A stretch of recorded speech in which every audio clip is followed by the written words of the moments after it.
Welcome back to Aether Hour, everybody. I am your host, Conrad Franz, joined by somebody who I think most of you are familiar with. Dimitri's still not back yet, but next show he is going to be here. It's Christmas time. I hope everybody is celebrating the birth and incarnation of Christ with their families and having a wonderful Christmas season. But we are here for a real treat today. We're going to be discussing cosmology, the firmament, possibly one of the most discussed topics on Aether Hour that we always get. Ever since my Space is Fake episode with Anthony of Westgate, people have been clamoring for a discussion on this topic, talking about the firmament, talking about cosmology, talking about, at this point, this show at least, the patristic perspective on such a matter. And I couldn't think of anybody better to have on for this than Timothy Honeycutt, the host of the Orthodox Wisdom YouTube channel. You may have seen some of his readings on this topic from St. John Chrysostom, for example, on the firmament. So it's an honor to have him here on the show for the first time. Timothy, welcome to Aether Hour. How are you doing?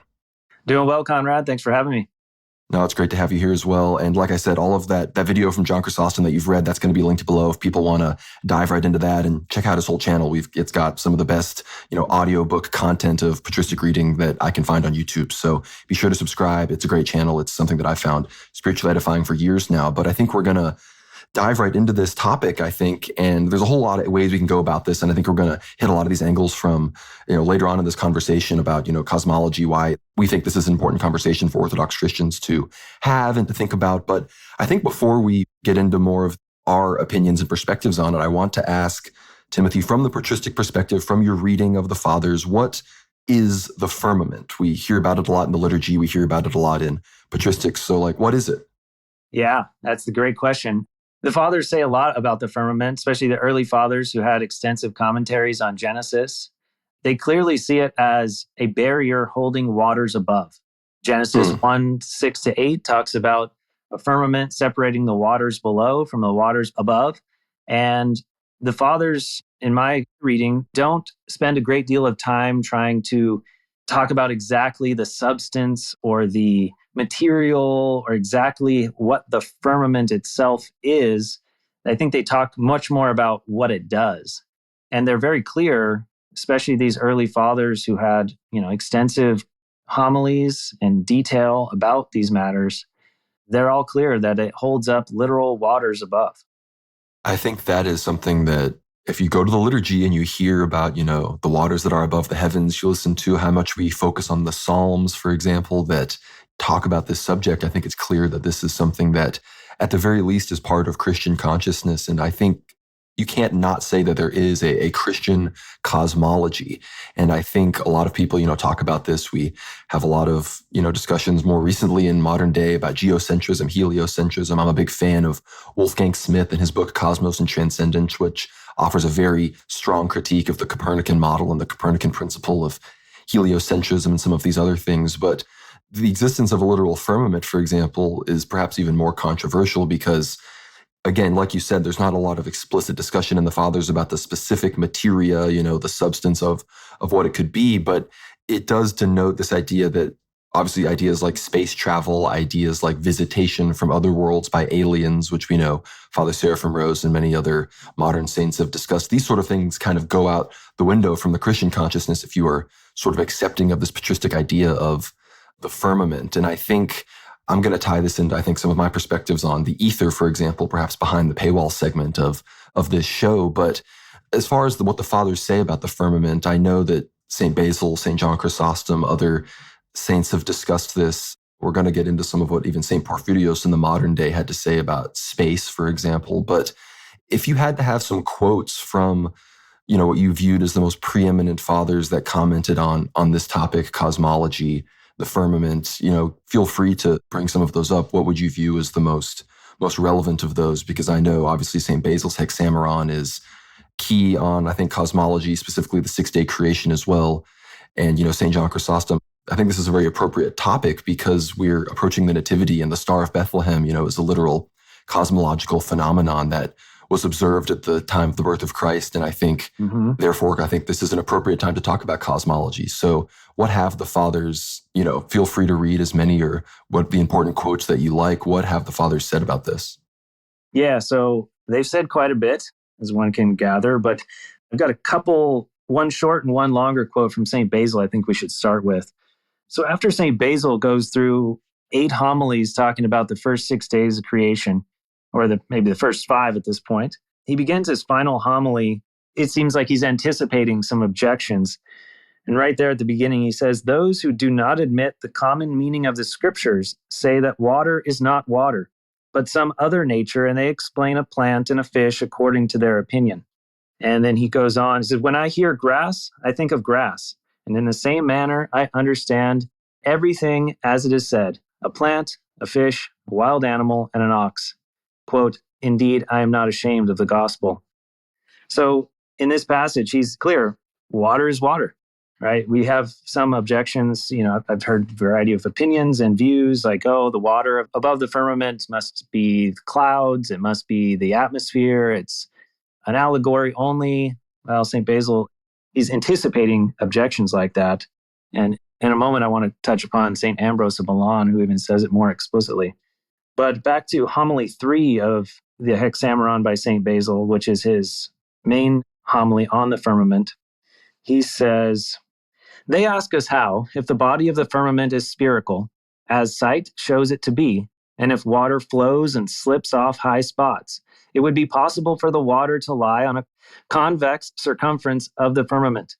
What then shall we say to this? First of all, that if some body appears circular to us because of an inner concavity, it is not necessary for the outer surface to be made completely spherical, and the whole to be perfectly rounded and smoothly finished. Let us look indeed at the stone vaults of the baths and the structures of cave-like buildings, which, rounded to a semicircle form according to their interior appearance, often have a flat surface on the upper sections of the roof. Therefore, let them cease making trouble for themselves or for us, alleging that water cannot be kept in the upper regions." That's a fantastic quote. And I think like the vaulted church example is so appropriate. I mean, I think about, again, a little bit after, of course, St. John, the Hagia Sophia would be built.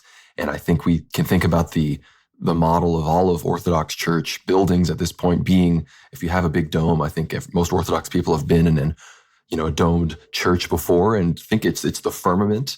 And many times what color is, of course, the dome. It's blue surrounding usually Christ and the Theotokos. There's often gold as well, but gold, of course, represents heaven literally, and blue, obviously the sky is blue. But I think the sky being blue in and of itself, I think is in fact due to the waters above. In fact, obviously, I believe the refractal explanations of modern science probably are tied into that as well. But the fact of the idea of the waters being above, and the idea of even when the flood first happened in Genesis, the idea is that the sky opened up and water fell out of it. And I believe the patristic understanding is that it never even rained before that in history, before Noah's time when it first flooded. So this is very much an idea that is grounded in the historical reality of both, I think, the scriptures and obviously of what the fathers understood the reality of God's creation.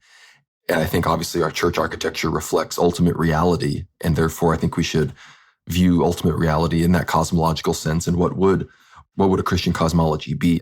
We're trying to instill that question as an important one, I guess, in the minds of the listeners here, but feel free to move on with the quotes. I think that's the most important part here. I'm just a guy, No, I appreciate that. And I'm sure we'll touch upon this more, but just because Copernicus and modern heliocentrism and this, vast expanding universe of infinite distances, just because these ideas have come along, which are far from proven, is much more philosophical in nature than it is actual hard science.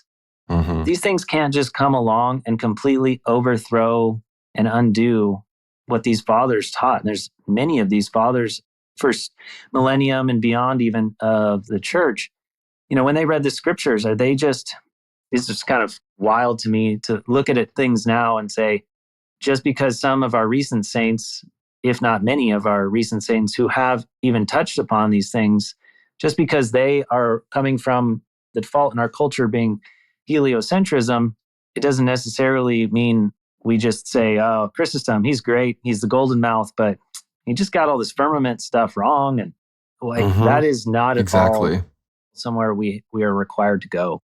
Mm-hmm. I completely agree on that. And I think before you read from St. Ambrose of Milan, a really important quote I've always loved, this is from St. Athanasius. This is against the heathen. So that's kind of, when I refer to modern cosmology as heathen cosmology, maybe this is why you can start to reference back to this for wondering why I say that. But this is from St. Athanasius. He says, "But the earth is not supported upon itself, but is set upon the realm of the waters. While this again is kept in its place, being bound fast at the center of the universe." So that's an explicit geocentric position from St. Athanasius. I would argue it would imply a specific model of the world as well, with the earth spread out and the firmament above. I believe the idea of the pillars of the earth and the deep below is something that comes up a lot in the Fathers, and that's something as well as above my pay grade. I'm not prepared to necessarily say what the pillars of the earth are. We hear about that when earthquakes happen, that's the shaking of the pillars of the earth, these sorts of things. But again, if people want to say this is antiquated, we're just bringing up, what the Fathers back then thought before they had this revelation, I am willing to stick with St. Athanasius on this over any quote unquote scientific discoveries. So I just want people to know that. But I'd love your thoughts on that quote, and then feel free to bring up any other ones. No, that's an excellent quote. It's the whole, the earth rests upon the waters, the pillars. This imagery is so striking, I find. And it challenges us and our ability to imagine it, which I think may lead some of us to just throw out the baby with the bathwater. And I think that's a problem if we're going to try to understand scriptures and the Fathers and Christ's revelation to us. These things are not easy to comprehend. I mean, my thoughts are higher than your thoughts, and my ways are beyond your ways, right? As the Lord says. And I think it's to Job, he rhetorically asks, something like, try and search out these mysteries, try and figure out how I've spread the vault of heaven, these kind of things. But is one rewarded? Or St. John Chrysostom and St. Basil and St. Ambrose and St. Athanasius of Sinai, were they all just wasting their time in these detailed, deep reflections and homilies to peasants and regular people on these matters? I cannot answer and say that they were. I do want to bring up something. We can talk a lot about the firmament, the waters above. But I think before we continue with that, because it's worthy to do so, there's a really wonderful quote here from, again, I always get his name slightly wrong. I think it's St. Anastasius of Sinai. He has his own hexameron, and it's very much focused on allegory and typological meaning and the spiritual essence of what the text of Genesis really says. But he seems to recognize that he doesn't want his listeners, his readers, to only focus on that. And so at the beginning of the fourth day of creation, he says the following: "I consider it reasonable, deserving full acceptance, and helpful to remind the readers throughout our exegesis of the Hexameron that when we allegorically interpret the physical creations for their spiritual significance, we do not destroy the literal story about the works of God. And we are not overturning the exegesis of the Fathers. Rather, we are listening to Paul, the light of the inhabited earth and the most brilliant lamp of the church, who said that the Old Testament and the law were a shadow of the truth about the things of the church of Christ. And all things in the heavens and on the earth came into being through Christ and lead to Christ. Therefore, we strip the corn of its husk, which is the literal meaning, covering the outside. I am speaking about the superficial sense of the Mosaic writings. And we seek the kernel of grain that is concealed within, that is, Christ." So it's such a beautiful quote. He's saying, we do not overturn our fathers. I mean, this is, I think, the 6th or 7th century in Sinai. He's aware of St. Basil and St. John Chrysostom, I would imagine. But he's saying, okay, they've done their work. We don't have a lot of room we don't need to just repeat what they're saying over and over. If we have more we can say, which is the spiritual essence of things. But in so doing, we don't overturn the exegesis of the Fathers. No, I think that's a really important point here. And the point you made earlier, like you said, about fathers that have commented on this from a perspective that is more heliocentric, it's never been as systematic, as far as I can tell, as St. Basil and St. John, and even, as you said, St. Anastasios there was on this topic. And I think in many ways we should look to them as the most foundational fathers on this, because I think you have some of this to bring up as well, Timothy, and anybody who attends liturgy frequently knows this, especially some of the more irregular services and weekly services and Vespers and Orthros as well, is this is a topic that is very relevant in the liturgy and and obviously it's because of the scriptural basis of the liturgy that this is so relevant. And if you read through your Psalter, this is a topic that comes up again and again and again. Yep. And if we understand what's going on in the liturgy, I mean, like Elder Ephraim said, I mean, if you understood the grace dispensed during the liturgy, you'd get on your knees and pick up the dirt from the ground and rub it on your face. The explanation of the liturgy, the way that the world is set right in the liturgy, right? Like we are in the church, which is, it's facing east. It has the relics. The body of Christ is there. The priest, is vested properly. Everything is set the way it is. It's why we understand that heaven will be liturgical in that way. And I think even though we live in the fallen world, the world and creation is still, I think, operating in that liturgical framework as God intended. And why wouldn't, again, creation be a big church? Why wouldn't creation be a big vaulted, domed temple? I think as far as my perspective is coming from here, I think that's something that people start to ask, why does this really matter? Why does, the physical cosmology of the thing really matter? It seems that the most important thing is the spiritual salvific teachings and healing teachings of Christ, which we believe this is simply a part of that. And like you just said, St. Anastasio said, he wants to totalize that. And just as we know that in Orthodoxy, we have icons, and we know that secular people have their, icons of things they have on their wall, we recognize that there exist secular versions of all of the physical worshipful things we do in the church. Why wouldn't we then extend that principle to our understanding of creation, right? Yes. It's a whole package. We don't just say, oh, since this matters more than the other stuff that matters less just gets thrown out and is irrelevant. That's just not at all how Christ and the Fathers approach things. It doesn't resonate with me at all. I don't see any reason why throwing off falsehood and being more in line with truth, even if it's on a matter like this, is not, if we're doing that, if God willing we're doing that, then we're acquiring to a greater degree the mind of Christ. And that's exactly, that's what St. Paul says. He prays that the people would acquire the mind of Christ and they would be, their spiritual eyes would be opened. That's in everything. And again, I keep coming back to how, you talk about the vault of heaven, the structure of the church. St. John Chrysostom certainly believes, and he says explicitly in a homily on Hebrews, I believe Hebrews 9, 1 and 2, he talks about the altar, the sacrifice, the temple, and he says that these things are symbols of the world. So for him, he sees that connection that you're talking about. And I've done a lot of research trying to gather, like, anywhere our divine services mention the firmament and mention the earth being immovable, which is every Saturday night in Vespers, I love when we hear in Prokeimenon, the earth is fixed and shall not be moved. We hear that and it kind of just glosses over, I think, a lot of us. But then you start thinking about these things more head on, more critically, you notice the liturgy and the Psalms, as you said, are full of references to our cosmology and praising God in the midst therein. No, and I have, you sent me some of the best Holy Week specifically and other, feast, festal, references to this in the service. I'm just going to read through these right now. This is from the Matins of Holy Thursday. The wisdom of God that restrains the untamed fury of the waters that are above the firmament, that sets a bridle on the deep and keeps back the seas, now pours water into a basin, and the master washes the feet of his servants. Then from the royal hours of Holy Friday, for thou who hast adorned the earth with flowers wast arrayed in the crown of shame, and thou who hast wrapped the firmament in clouds wast clothed in a robe of mockery. So from this example specifically, the firmament and the clouds are clearly two different things here. Yes. We have from the Vesperal Divine Liturgy of Holy Saturday, when the reader comes to verse 34 of the Song of the Three Children, that's where this happens in the service. Blessed art thou in the firmament of heaven, and to be sung and glorified forever. And bless the Lord all waters above the heavens. Which is basically Psalm 148. Yeah. Yeah, the most of these are have their basis in scriptural references if you want to dig through these. And this is from the Matins of Theophany. This is in Ode 7. In trembling and wonder as if in heaven, the angelic powers stood by the Jordan, watching the great condescension of God, how he who holds dominion over the waters that are above the firmament stood in the waters in bodily form, he who is the God of our fathers.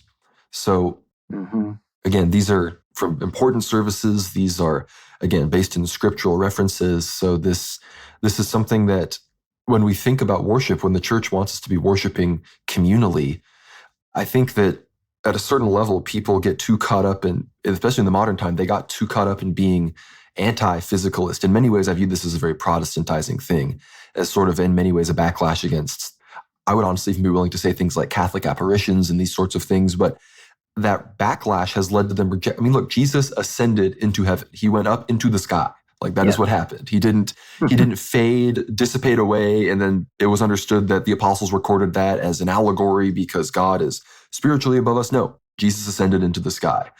Yes. When God rained down fire and brimstone on Sodom and Gomorrah, that came down from above. That wasn't, hell coming up from below. That was God pouring out his wrath, right?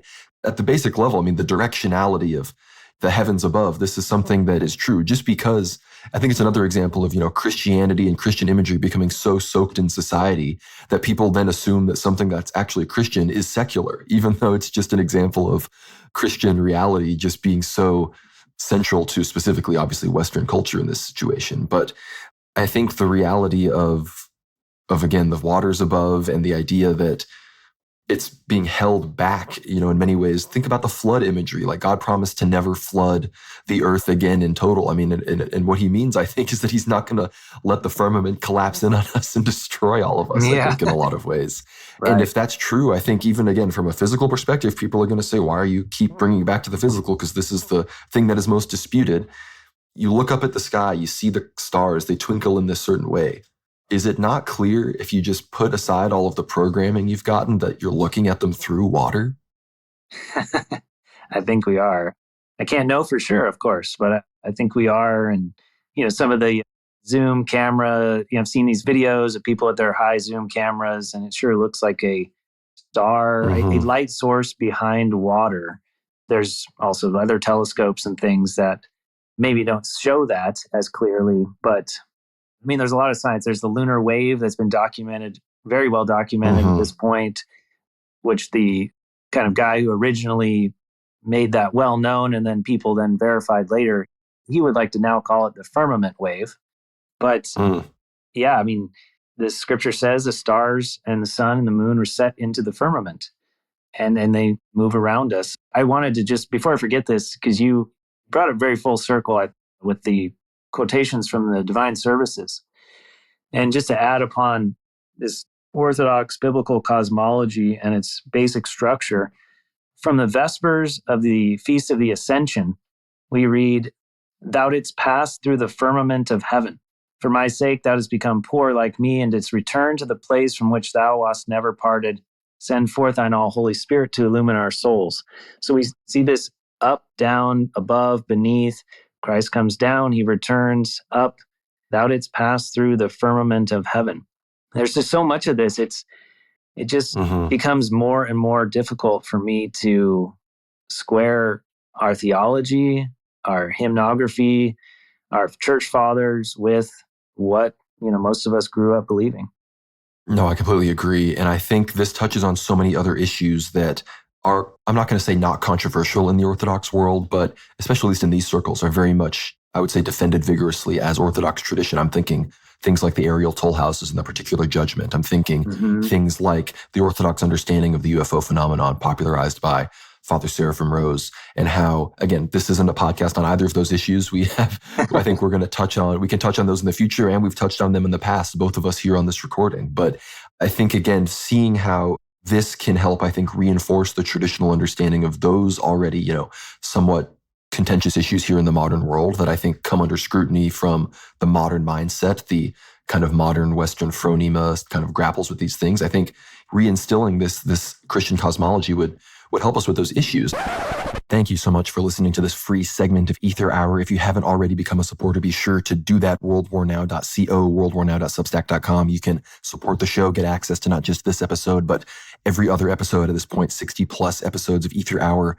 hours and hours of content that you're not going to find anywhere else, uncensored, all behind the paywall here at the World War Now Substack. So do that, get full access to this discussion about the firmament. Thank you again to Tim for coming on. This is a wonderful discussion. If you get behind that paywall, you hear us talking about more patristic quotes about this, our perspective on why biblical and patristic cosmology is so important, as well as some interesting facts and observations about the physical reality that we live in that a lot of mainstream stuff, doesn't necessarily get to. So again, thank you so much for listening. Get behind that paywall and support everything we do here at World War Now and Aether Hour. And with all of that, we will see you on the other side. God bless.